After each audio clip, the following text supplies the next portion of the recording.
For 10 years, Amanda and I built what I thought was an unbreakable marriage. Our suburban Chicago home was our sanctuary.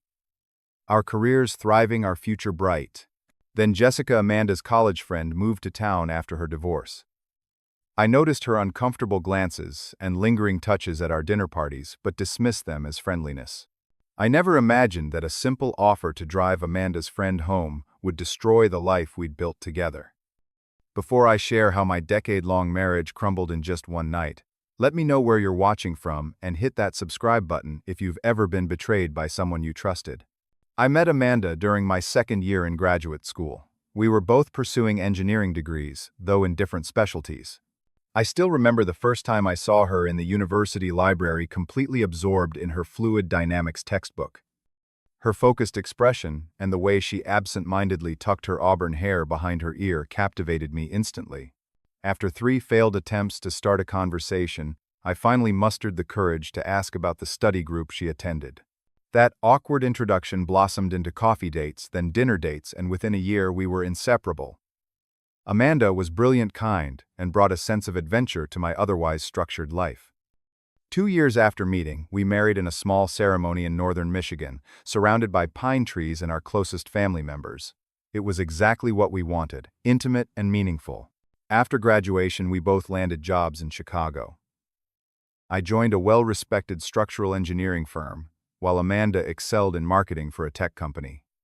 We purchased our first home in a quiet suburb, a modest 3-bedroom with a small backyard that Amanda immediately filled with native plants and a vegetable garden. Our weekends were filled with home improvement projects, hiking in nearby forest preserves, and dinner parties with our growing circle of friends. For 8 years, our life together was everything I had hoped for. We had our disagreements like any couple, but we always resolved them through open communication and mutual respect. We had plans to start a family in the next year once Amanda received the promotion she had been working toward. Everything seemed to be falling perfectly into place. Then Jessica arrived in Chicago. Jessica and Amanda had been close friends in college before drifting apart after graduation. When Jessica announced her divorce and subsequent move to Chicago, Amanda was eager to reconnect and help her settle in. I supported this completely. Amanda had always spoken fondly of their college adventures, and I knew she missed having that close female friendship. The first time Jessica came to our home for dinner, something felt off. While Amanda busied herself in the kitchen, Jessica peppered me with personal questions about our marriage, our sex life, and my career earnings. I deflected, politely attributing her forwardness to nervousness in a new social situation. When Amanda joined us, Jessica immediately shifted to reminiscing about their college days, effectively excluding me from the conversation. Over the next few months, Jessica became a regular fixture in our lives. Amanda invited her to all our social gatherings, and they began meeting weekly for lunch or coffee. I was happy that Amanda had rekindled this friendship. But Jessica's behavior toward me grew increasingly uncomfortable. At a barbecue we hosted for the 4th of July, I noticed Jessica standing unusually close to me while I grilled. When I moved to the cooler for a drink, she followed, brushing against me in a way that seemed deliberate. Later, as our friends played lawn games, she made a comment about my forearms that made me instinctively step back. These interactions left me feeling uneasy, but I convinced myself I was overreacting. The incidents continued. Jessica began calling me directly for help with household tasks, a leaky faucet, moving furniture, computer problems, always when Amanda was at work. During these visits, she would stand too close, find reasons to touch my arm or shoulder, and occasionally make suggestive comments that I pretended not to understand. I began making excuses to avoid these one-on-one interactions. The situation came to a head during a dinner party, celebrating our 10-year wedding anniversary. We had invited a dozen close friends, including Jessica. Throughout the evening, I noticed her watching me intently. During dinner, she managed to seat herself beside me and repeatedly touched my leg under the table. I shifted away but found myself trapped between her and another guest. The next day, I confided my concerns to my best friend Brian over lunch. I think Amanda's friend Jessica might be interested in me, I said, feeling awkward, even voicing it aloud. Brian raised an eyebrow. The friend from the party, the one who kept touching your arm. You noticed that I asked, surprised and somewhat relieved that I wasn't imagining things. Hard not to notice, man. She was pretty obvious. Have you told Amanda? I shook my head. I don't want to create problems. This friendship is important to her, especially with Jessica going through her divorce. I'm probably just reading too much into it. Brian looked skeptical. Just be careful. These situations can get complicated fast. Despite Brian's warning, I decided to remain polite but distant with Jessica for Amanda's sake. I loved my wife and valued her happiness above my own discomfort. It was a decision I would soon regret. The night that changed everything came 2 weeks later. We hosted another dinner party this time, to celebrate Amanda's promotion at work. The evening went well until Jessica, who had consumed several glasses of wine, began making increasingly inappropriate comments. When she suggested sharing details about a skinny dipping incident from college, I noticed Amanda growing uncomfortable. As the party wound down and guests began to leave, Jessica declared she was too intoxicated to drive. Amanda, always the responsible friend, offered our guest room. Then, looking at the mess in the kitchen, she asked Clay, "Would you mind driving Jessica home? I really want to get this cleaned up tonight." Against my better judgment, I agreed.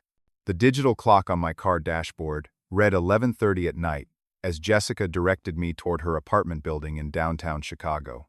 The drive from our suburban home normally took about 40 minutes, but weekend traffic extended it to nearly an hour. Jessica spent most of the drive oscillating between tipsy, reminiscing about her college days with Amanda, and asking probing questions about our marriage. "So does Amanda still have that birthmark on her lower back?" she asked with a smirk, clearly trying to provoke a reaction. I kept my eyes firmly on the road. "I think it's best if we just focus on getting you home safely, Jessica." She laughed, the sound sharp in the confined space of my car. Always the gentleman. Amanda really did find herself a boring one, didn't she? I bit back a retort, reminding myself that she was intoxicated and that this uncomfortable ride would soon be over. The GPS indicated we were just 5 minutes from her building. When we finally pulled up to the entrance of her apartment complex, a sleek, high-rise, with a doorman, I planned to simply drop her off. But as I stopped the car, Jessica made no move to exit. "You'll have to help me upstairs," she announced, her words slightly slurred. "I'm too dizzy to make it on my own." Every instinct told me to refuse, but I worried about her safety if she truly was too intoxicated to walk steadily. After a moment's hesitation, I agreed to escort her to her door, and nothing more. The doorman nodded as we entered the lobby, Jessica leaning heavily against my side, despite appearing quite capable of walking on her own. We stepped into the elevator and I pressed the button for the 12th floor as she instructed. The moment the elevator doors closed, everything changed. Jessica's demeanor transformed. Instantly. The drunken sway disappeared as she straightened up and turned toward me with a predatory smile. Finally alone, she said, her voice suddenly clear and steady. Before I could react, she lunged forward, pressing me against the elevator wall and forcing her lips against mine. Shock paralyzed me for a split second before I regained my senses. I firmly grasped her shoulders and pushed her away, holding her at arm's length. "Jessica, stop. What are you doing?" I demanded, wiping my mouth with the back of my hand. Instead of backing off, she reached for me again, grabbing me inappropriately through my pants. "Come on, Clay. I know you want this. Why else would you agree to bring me home?" I pushed her away more forcefully, this time moving to the opposite side of the elevator. "I agreed to bring you home because Amanda asked me to, and because I thought you needed help. This is completely inappropriate and needs to stop immediately." Her expression darkened with anger. "Do you know how pathetic you look? Playing the faithful husband when I can see right through you. You've been watching me for months." "That's absolutely not true," I said firmly as the elevator doors opened on her floor. "I'm leaving now. You clearly don't need my assistance." As I reached to press the lobby button, Jessica grabbed my arm, her nails digging into my skin. "If you leave like this, you'll regret it. I swear to God, Clay. I'll make you sorry." I removed her hand from my arm. "Good night, Jessica." I think it's best if you keep your distance from both me and Amanda from now on. The elevator doors closed between us and I exhaled heavily, my heart pounding with adrenaline. During the ride back down and the entire drive home, I replayed the incident in my mind, growing increasingly disturbed by Jessica's behavior and explicit threat. When I arrived home, just after 1 in the morning, Amanda was finishing in the kitchen. She looked up with surprise. "That took longer than expected," she commented, drying her hands on a dish towel. I took a deep breath and recounted what had happened in the elevator, watching her expression shift from surprise to disbelief to something that looked uncomfortably like suspicion. "Are you serious?" she asked when I finished. Jessica would never do something like that. "Amanda, I'm telling you exactly what happened." I insisted, hurt by her immediate doubt. She pretended to be drunker than she was, and then she assaulted me in the elevator. She even threatened me when I rejected her. Amanda shook her head slowly. "Jessica has been going through a really difficult time with her divorce. Maybe you misinterpreted something she said or did." "Misinterpreted?" I repeated, incredulous. "There's no way to misinterpret someone kissing you and grabbing your crotch against your will." "Keep your voice down," Amanda hissed, glancing toward our bedroom where her sister was staying for the weekend. "Look, let's talk about this tomorrow when we're both calm. It's late, and this accusation is serious." I could hardly believe what I was hearing. My wife of 10 years was dismissing my experience of being sexually assaulted. I went to bed that night feeling utterly alone, a sensation that would only intensify in the days to come. The next morning, I woke to the sound of Amanda's raised voice from the living room. When I emerged from the bedroom, I found her pacing with her phone pressed to her ear, her face contorted with anger. She saw me and immediately turned away, lowering her voice. A sickening realization dawned on me. She was talking to Jessica. When Amanda finally ended the call, she turned to me with eyes full of hurt and accusation. "Jessica just called me in tears," she said, her voice trembling. "She told me what really happened last night." My stomach dropped. "What did she say?" "She said you came onto her in the elevator, that you kissed her and touched her, and when she rejected you, you got angry and threatened that she'd better not tell me." Amanda's voice cracked. "Please tell me that's not true." "Clay, that's absolutely not true," I exclaimed, stunned by the complete reversal of events. "Amanda, I told you exactly what happened last night. Jessica assaulted me and then threatened me when I rejected her." "She's lying to you." "Why would she lie?" Amanda demanded. "She's my friend. She has nothing to gain from this." "I don't know why she's lying, but she is." I insisted, desperation creeping into my voice. "You know me, Amanda. We've been married for 10 years. Have I ever given you any reason to think I would do something like this?" The argument that followed was the worst of our marriage. Amanda alternated between tearful accusations and cold silence. When I suggested we call Jessica together to confront her lies, Amanda refused, saying she needed space to think. By afternoon, she had packed a bag to stay with her sister. As she stood at the door, I made one last plea. "Amanda, please. I'm telling you the truth. I would never betray you, especially not with your friend." She looked at me with red-rimmed eyes. "I don't know what to believe anymore, Clay. I need time." The door closed behind her, leaving me alone with the devastating knowledge that my wife had chosen to believe someone else over me. I sank onto the couch, my mind racing with how quickly my life had unraveled in less than 24 hours. The week following Jessica's false accusation was the darkest of my life. Amanda continued staying with her sister, responding to my texts and calls with brief cold messages.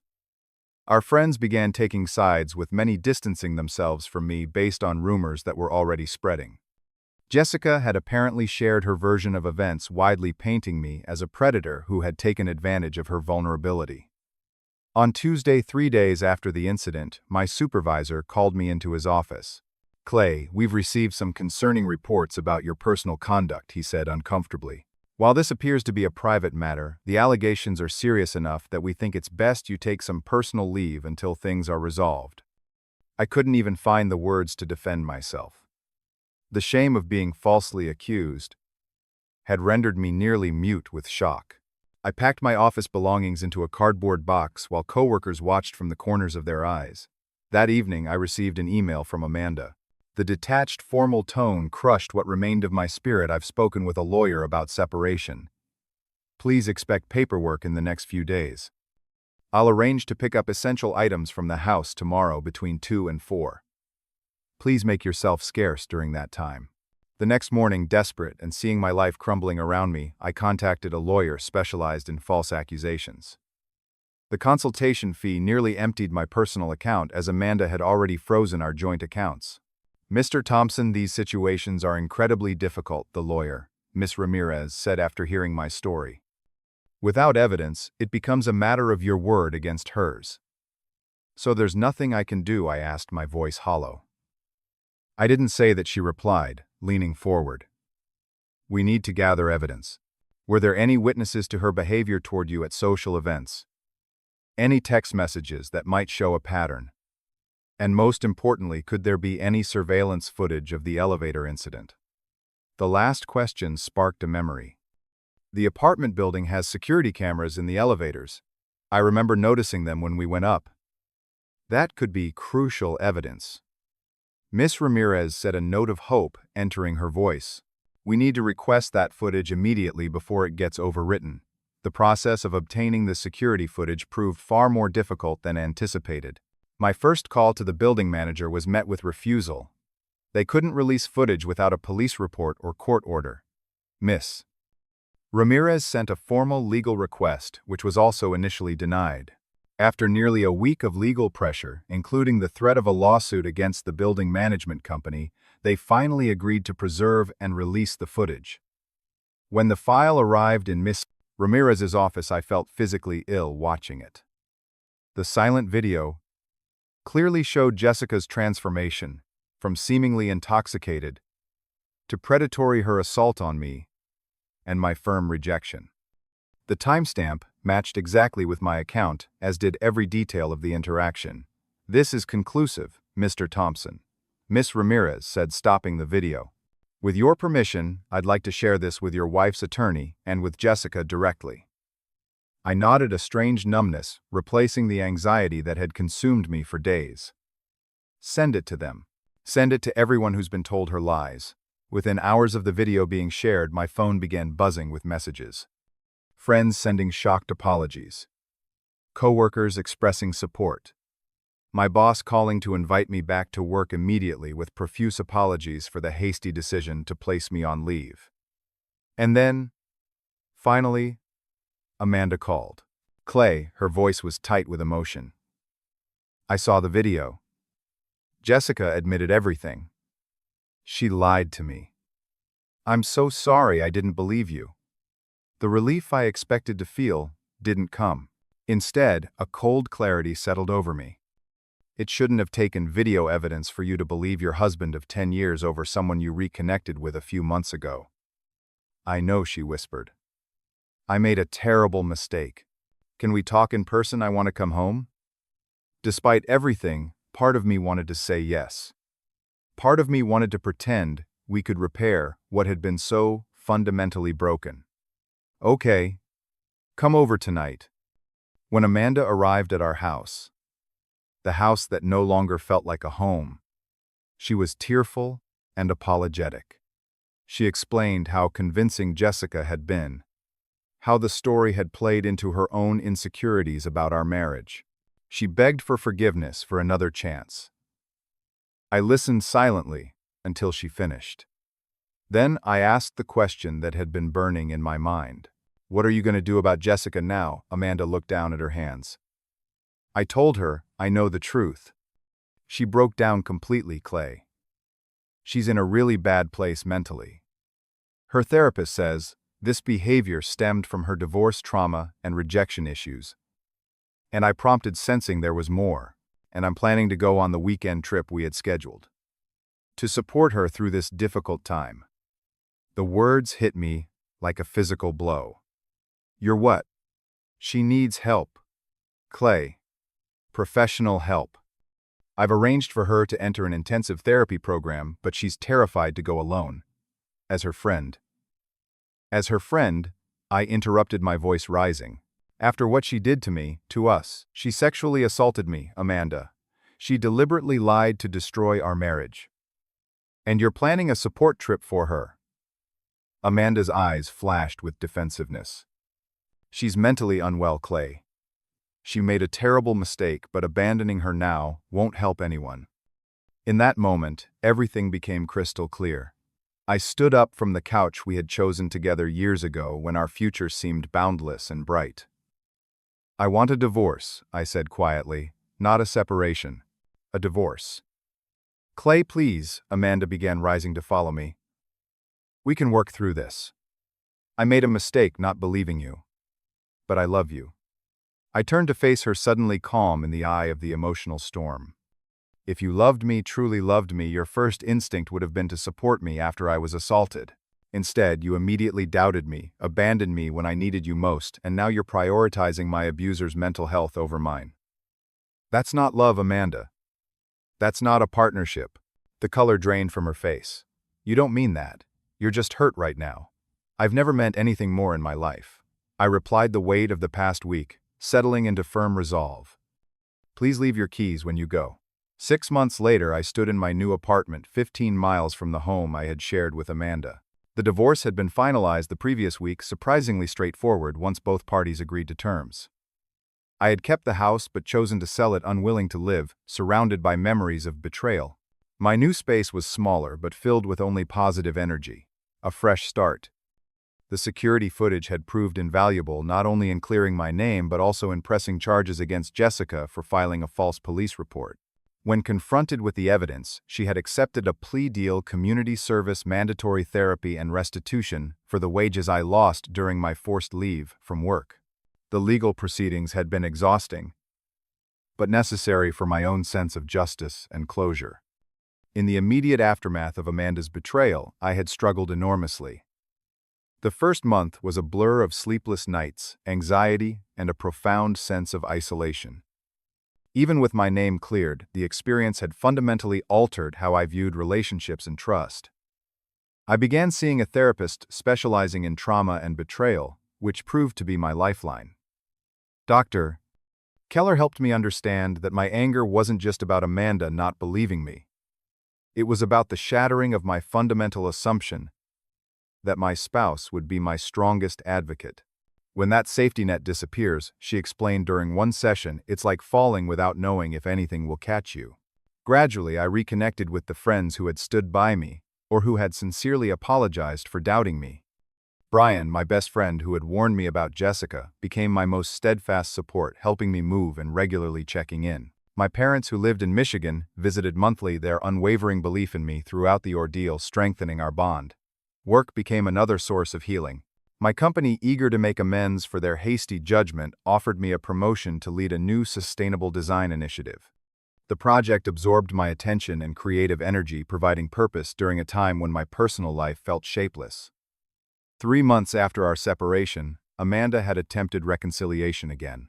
She arrived at my temporary apartment unannounced with our wedding album and a letter detailing all she had learned in her own therapy. I know I failed you, she said, tears streaming down her face. But people can change, grow. We could build something stronger from this broken place. The decision to reject reconciliation was perhaps the hardest but most necessary choice of my life. I believe you've changed, I told her gently. And I forgive you not for your benefit but for mine. But some betrayals alter the foundation so completely that rebuilding isn't possible. I wish you healing and happiness, Amanda, but that journey can't include me. One unexpected source of healing came from joining a support group for men who had experienced similar situations, falsely accused or disbelieved when reporting their own assaults. Listening to their stories helped me recognize I wasn't alone, and sharing mine gave purpose to my pain. Eventually, I became a volunteer speaker for a non-profit organization focused on dismantling harmful stereotypes about male sexual assault victims.